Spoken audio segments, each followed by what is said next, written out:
जय Bhim. Doctor Babasaheb आंबेडकरांचा, doctor Babasaheb आंबेडकरांचा. महाकारुणी तथागत भगवान गौतम बुद्ध, परमपूज्य बोधिसत्व डॉक्टर बाबासाहेब आंबेडकर आणि सर्व महामानवांना त्रिवार वंदन करतो. आज अहमदपूर मध्ये आपण सर्वजण इकडे उपस्थित राहिलात. आपण सर्वांनी या सरकारला दाखवून दिले की तुम्ही आम्हाला किती गटातटांमध्ये वाटा, तुम्ही किती पक्ष नवीन काढा, तुम्ही कितीही काही करा, पण जेव्हा आमच्या काळजावरती येतं,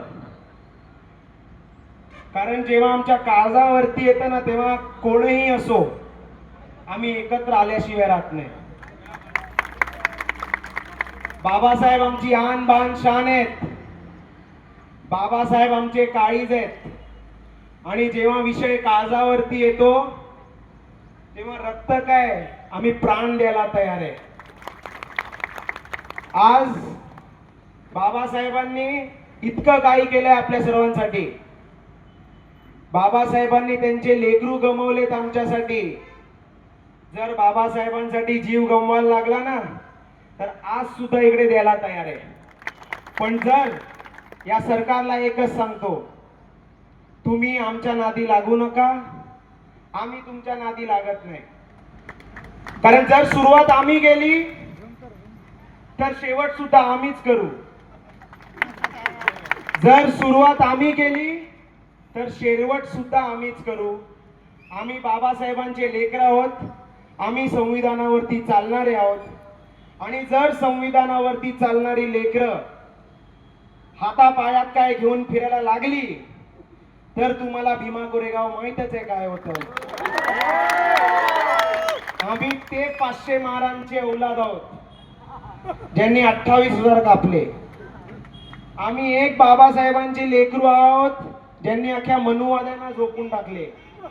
जर हे लाखो करोडो एकत्र आले तर इकडचा नरेंद्र असो किंवा दलेंद्र असो, त्याला सुद्धा इकडे टिकू देणार नाही. आणि जर मी एकच आता सांगतो, आपल्याला ही लढाई इकडे थांबवायची नाहीये. बाबासाहेबांनी आपल्याला शिक्षण संस्था दिल्या आहेत. बाबासाहेबांनी आपल्याला भारतीय बौद्ध महासभा दिली आहे. आज आपल्याला त्यांना लक्षात घेऊन, त्या संस्थांना लक्षात घेऊन आपल्याला ते पुढे वाढवायचंय. आज आपल्या समाजाचे IAS ऑफिसर, IPS ऑफिसर, पोलीसच्या मोठ्या मोठ्या नोकऱ्या आपल्या समाजाची लेकरं घेऊन फिरतायत. आजच जो लेकरू इकडे होता, बेबीच्या डेटापासून ओरडत होता आंबेडकर आंबेडकर, तो गोल्ड मेडलिस्ट आहे. त्याला हे बघा इकडे ते. आज या मनुवाद सरकारला हेच खुपतंय आपलं. आपण यांच्या डोक्यावरती बसलोय आणि हे ह्यांना बघवत नाहीये. आज इकडे उपस्थित सर्वजण असाल, माझं भविष्य, तुमचं येणारं भविष्य